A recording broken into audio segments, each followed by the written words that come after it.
You guys ready for this manifesto? You ready to get removed from YouTube and Twitch? Ready to lose my primary source of income? Well, I wanted to go through today the heavily suspected manifesto / email made by the bomber outside of Trump Tower. For those of you who don't know, a Tesla truck full of fireworks and fuel and explosive material was loaded. All that was loaded into a Tesla truck. It was driven to Trump Tower and exploded with the driver inside. Now, immediately, everybody, of course, went out there and started throwing all of their political predilections onto the driver. If you were conservative, maybe you're saying this was a crazy woke Democrat who was trying to, take out Trump in Las Vegas because he'd be in Las Vegas for some reason, whatever. Or it was, some crazed Antifa lunatic. Or maybe somebody would say, this is just another malfunctioning Tesla truck, which honestly I thought was a possibility. There was like a bunch of political predilections people threw upon it immediately because people want to capture right after a story happens the most attention possible. And right when it's a breaking news headline is when you're going to get the most attention. And so you want to jump into all your conclusions then before you lose half the audience. But that might be necessary if you want to give them the most accurate coverage. That might be necessary if you want to wait till an appropriate time to discuss what the person who actually did it might have done it for. And so a lot of people jumped out and started throwing out accusations about what the bomber believed, why he did it. What was the motivations behind it. But now we do have more information about the bomber. First off, the bomber is a Green Beret. He's a former Green Beret who's a Bronze Star medalist. Every time I say Bronze Star medalist, it feels like the Olympics. But he earned a Bronze Star. He's a combat veteran who fought during the War on Terror during our sieging of Islamic terror across the region post 9/11, and he fought in Afghanistan on multiple tours. And he also took part in a History Channel competition series on their military TV program where he went head-to-head with other soldiers on their combat skills. And you can see that footage of him doing that right here. It's a reality show that pits teams of elite soldiers from around the world against each other. Matt and Tim from the... Matt, on the left there, that's the person. Matthew Livelsberger. Matthew. U.S. Army Special Forces, better known as the Green Berets. Matthew Livelsberger and his partner Tim Kelly, both Green Berets, appeared on the Ultimate Soldier Challenge 12 years ago on the History Channel. They not only won, it wasn't even close. For television, they always try to make it a little bit more competitive, but we swept the whole entire show. When he appeared on the show, Livelsberger used a shortened version of his name, Matt Bird. So it took Tim Kelly a while to put 2 and 2 together. And then I saw a Matt Berg with an older photo of him, and I was like, oh no, dude, I know that guy. And then it just tore my heart out because he was a really great Green Beret. And what was he like? He was charming. He was talented. He was personable. He was kind. He was all the things that you would expect from a Green Beret. At one point during the show, Livelsberger lost his cool in the 90-plus degree heat. I'm about to throw up, man. I got heat exhaustion, man. I need to take the off right now. Tim Kelly says he hadn't heard from Livelsberger for a few years. It just categorically does not make sense. From everything that I have heard, he was universally valued by his team, by his peers. I don't understand. It doesn't make sense, and it is just horrifically heartbreaking. So, yeah, he is a Green Beret. Most people would call, his service, would label him an American hero. And now we got this dude blowing himself up outside Trump Tower in Las Vegas. Many people assumed political intentions upon it before we knew anything about why he actually did it. And now we have on the Sean Ryan show a guest named Sam Shoemate, an intelligence officer who apparently received an email from Matt before he went out and did this and told him about a vast wealth of knowledge he has discovered, secret knowledge that he has to share, and that this man just would need to know about. And so now many people are referring to this as the manifesto. Now it's not like, hey, XYZ, I'm going to do this, and this is the exact reason, but it gives you a lot of idea into his psyche, what he's focusing on right now, the information he wanted to get out.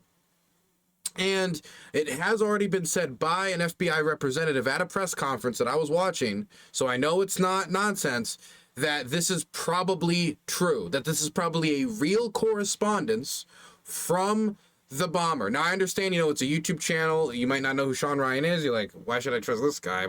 But the FBI has already come forward and said that it is a real possibility and a likely possibility that this is a real correspondence from him. So we're going to now listen to what that correspondence was as he tried to get in contact with this former intelligence officer. Assault until I have evidence and proof. So this guy is insistent. He tells me that he is a 18 Zulu who I've spoken to before, and he really needs to get this stuff to me. And then he talks about you. He says, I need you to get me in contact with Sean Ryan. I'm like, dude, I don't know Sean Ryan. I'm not that big, but he's insistent that I get him diverted to media sources, says go to Fox News, whatever else. And I said, all right, tell me what you got. So I give him my Proton email account, give him my signal number. And he reaches out immediately. And I'm going to read this initial message for you because doesn't have names or anything else on it. But this was his message on Sunday. He reached out and said, like I said, this last Sunday, he said, sending with a VPN active on Wi-Fi only. Do not message me. I will send out updates via both Signal and email, but trust me, you're going to want to be involved. Well, first of all, no, I didn't want to be involved. Anyways, and then, so I didn't message. I responded back to his original Instagram message, and I said, hey, I got your message on Proton Mail, and he said, cool, delete this. So I deleted it. That's how I ended up getting this message on Tuesday. So the message that this right here, this manifesto, if you want to call it that, came in on Tuesday.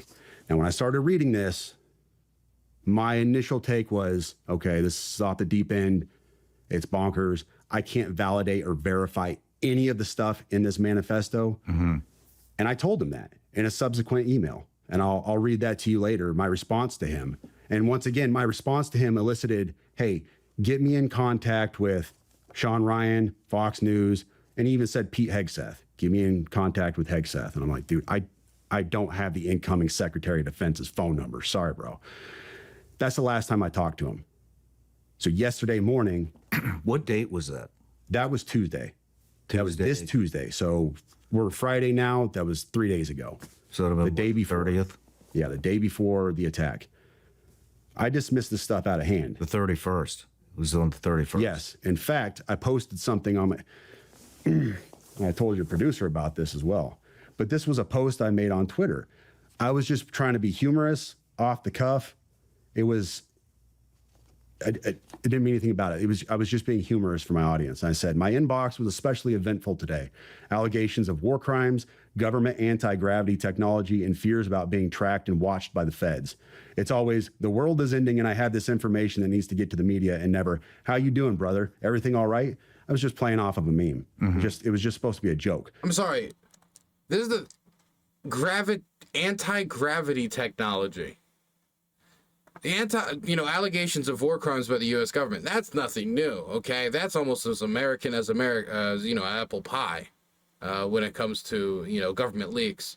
But anti-gravity technology, fears about being tracked and watched by the feds. Again, American as apple pie. Stuff I would believe from stuff I would be like, okay, this makes sense from somebody, panicking, trying to get information out to public. Anti-gravity technology. Moon shoes have been out for quite a while, so it has to be something else. How you doing, brother? Everything all right? I was just playing off of a meme. Mm-hmm. It was just supposed to be a joke. That was the body of his email that he sent me. And I didn't think anything about it. I didn't know who Matt Berg was, Matt Livelsberg, or anything else. He told me who he was in the email. He pointed me to his LinkedIn account. I didn't know any of this stuff. And I was just kind of being humorous with my audience. Like, I get these crazy messages sometime. And then the day after, that message I wake up and my buddy was like, hey, Sam, nobody in the community seems to know this guy. Do you happen to know who he is? And I played that for you before we came up here. Just absolute shock. That's how I woke up Do yesterday. you want to play it now? Yeah. Excuse my language. I was definitely in shock. Let me find this chat. So, You know, while you're digging through that, you know what we should do? I should get that Instagram account from you to see if they messaged any of our Let's Instagram. get to it. And to so 8:46 a.m. yesterday. So I woke up and I said, OF, I'm shaking. This guy emailed me 2 days ago. I'm not playing. And then he said, damn. And then this was my response to him at 8:48. Like, just woke up. Dude, I'm fucking shaking, bro. You don't understand. This guy emailed me and told me he was being watched by the FBI and Homeland Security, but they weren't going to do anything to him because he had a V-bid. I'm not fucking playing, dude. I have the email. I am shaking, man. This is nuts.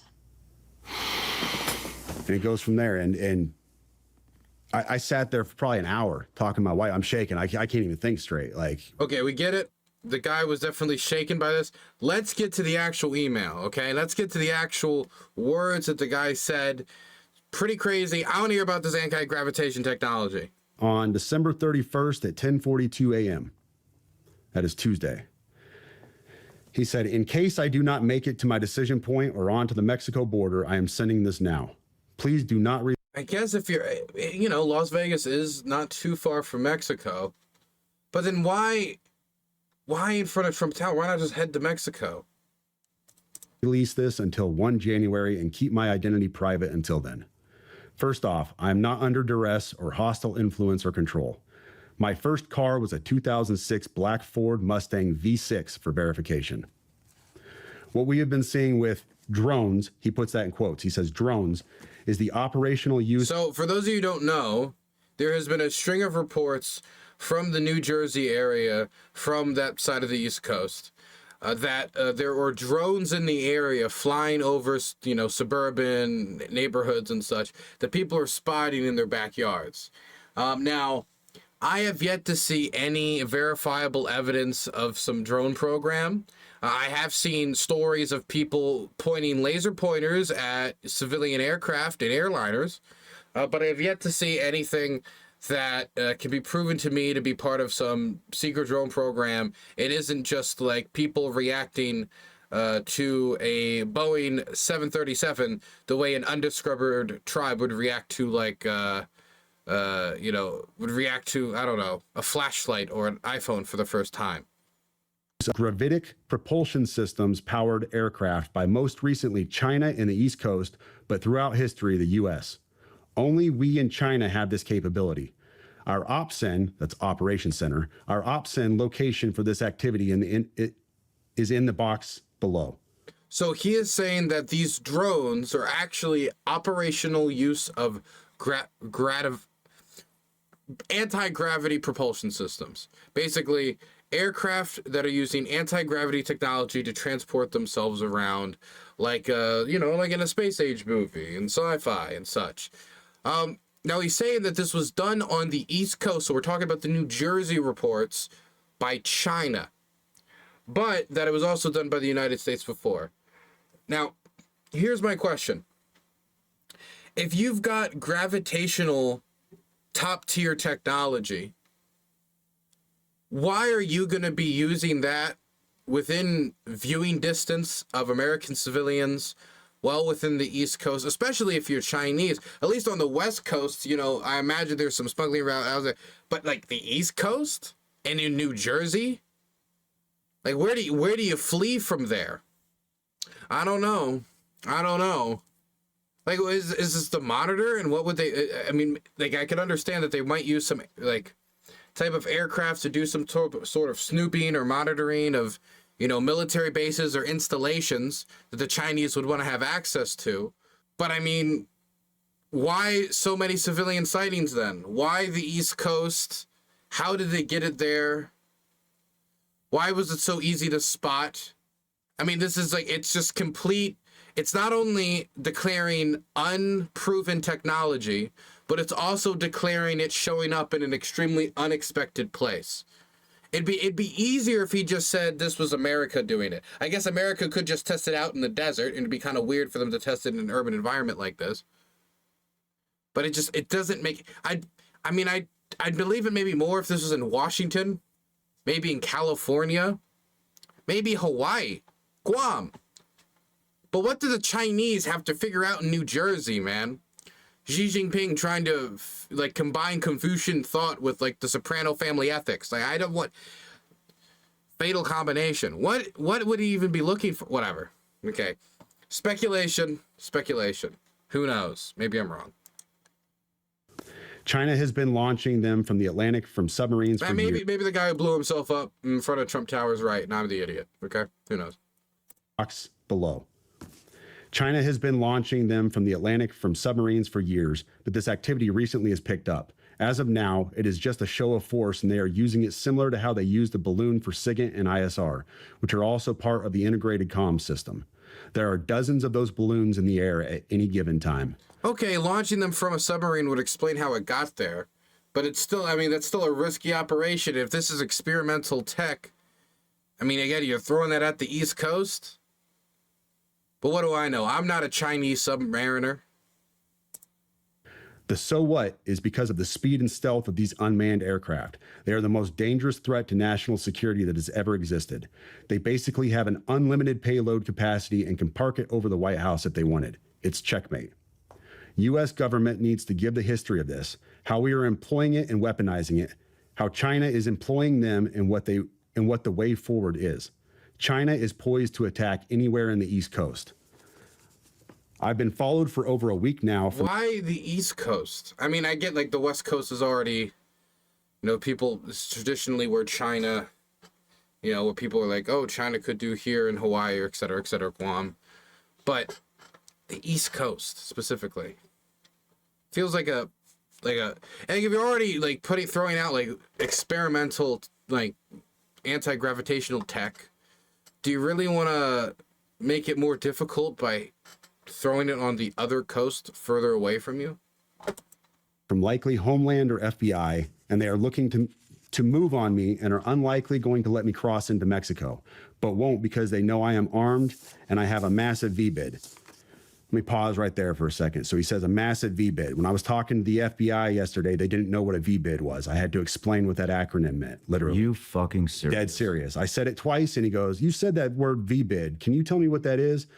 For your audience, a V-bid, for your audience who has not been in the GWOT for the last 20 years, a V-bid is a vehicle-borne improvised explosive device. In layman's terms, a car bomb, what we saw at Trump Tower. So, backing up, he says, I am armed and have a massive V-bid. I've been trying to maintain a very visible profile and have kept my phone, and they are definitely digitally tracking me. Here's where he gets into the other stuff, and this is where we had to redact the names. Well, your producer redacted the names. I have knowledge of this program and also war crimes that were covered up during airstrikes in Nimruz province, Afghanistan in 2019 by the admin, DOD, DEA, and CIA. I conducted targeting for these strikes of over 125 buildings. 65 were struck because of civcas, that's civilian casualties, that killed hundreds of civilians in a single day.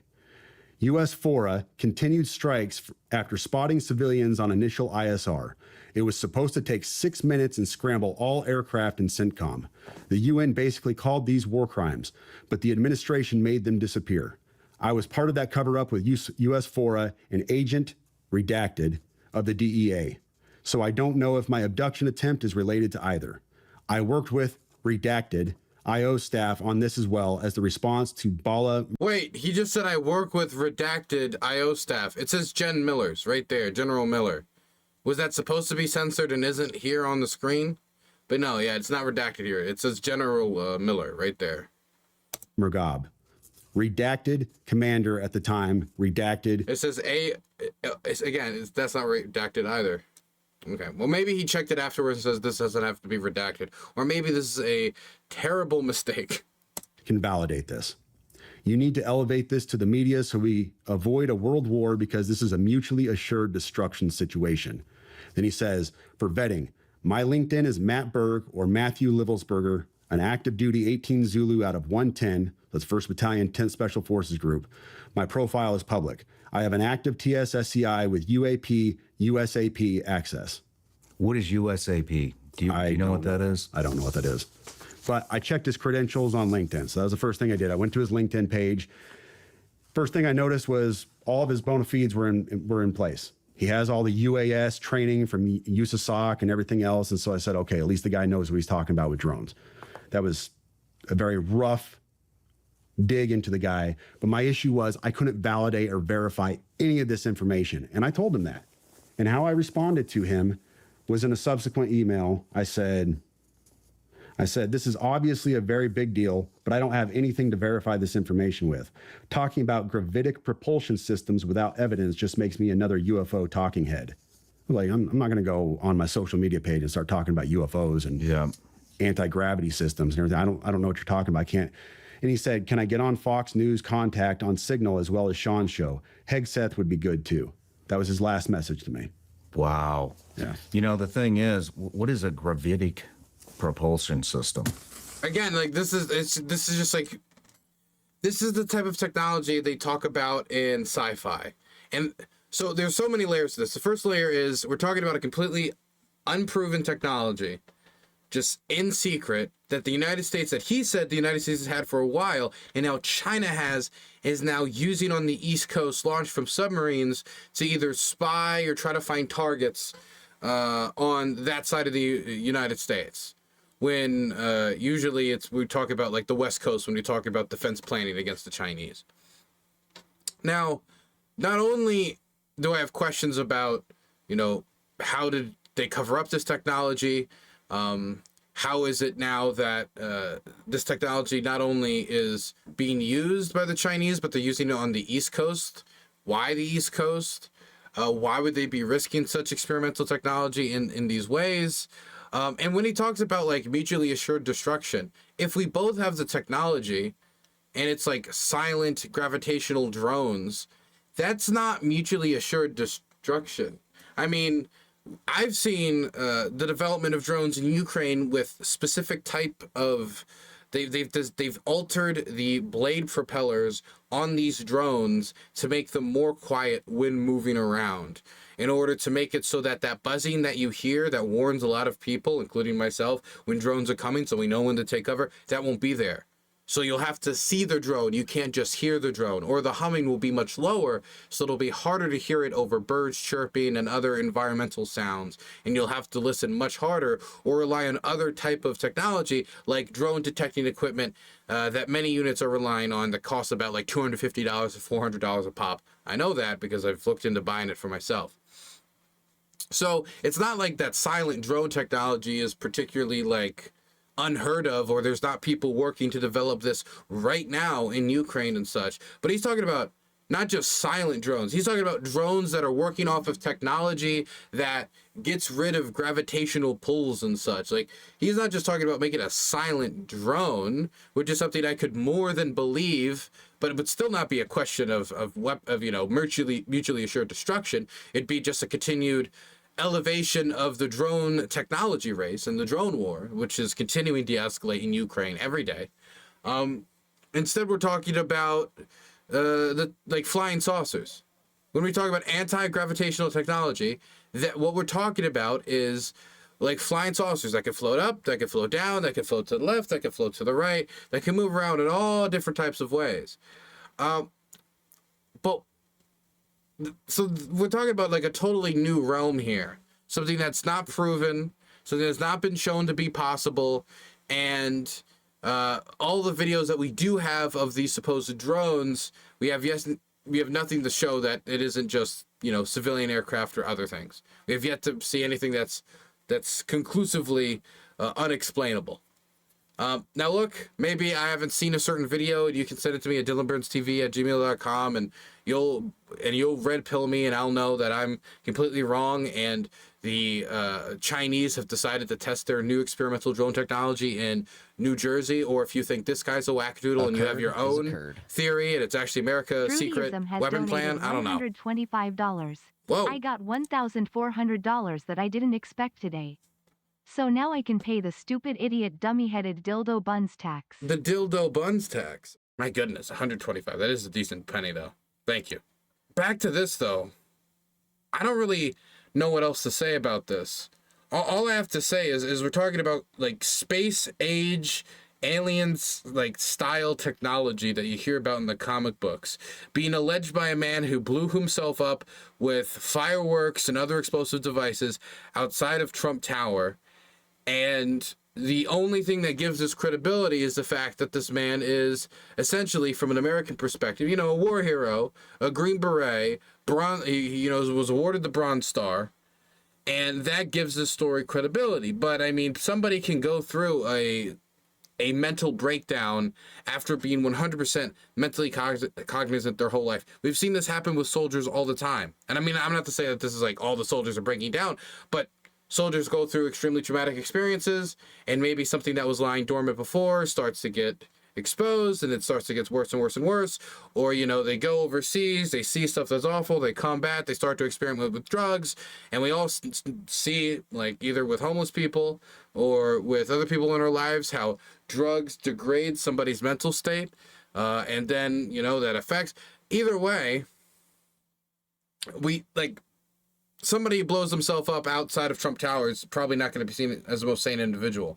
And so there's not really a lot to go off of here for something that kind of sounds almost like a military fan fiction about space age technology. This would be like the intro for a sci-fi novel about how the aliens gave us like anti-gravitational weapons, and now the aliens are using us as proxies. There's the American proxy and the Chinese proxy. We're a proxy to the Martians, and they're proxies to the people from Pluto. So, I mean, I don't really know what to make of this. This could just be somebody who's completely crazy. It's one of two things. Somebody who's completely crazed, and they've had their mental state degrade post-service for any number of reasons, or this guy is onto something, and we're about to find out some crazy stuff about, or maybe nothing at all. But there's some crazy stuff around military technology that's not being talked about, and the Chinese decide to experiment on the East Coast. It could also be that he's half right here and half right there, that there is a program to develop something, but what's happening on the East Coast is just him panicking because he feels like he's being chased down by the government, and he's trying to find signs everywhere. So it could be that he's right like 20% and wrong 80%. Because it's not like this guy has zero military knowledge, right? This guy's he's a Green Beret, for God's sake. He has military knowledge. In the email, you can listen to him like listing off abbreviations and like showing that he knows what he's talking about. So it's not like this is somebody with zero credibility. So you can't completely dismiss it. But whether this comes from mental breakdown or breaking down the walls or like some like iron doors that he shouldn't have for his own safety, I do not know. I think I'm going to lean towards the former, because that tends to be the case. The Plutonian agenda will be stopped. Long live Mars. Long live Mars. Long live Mars.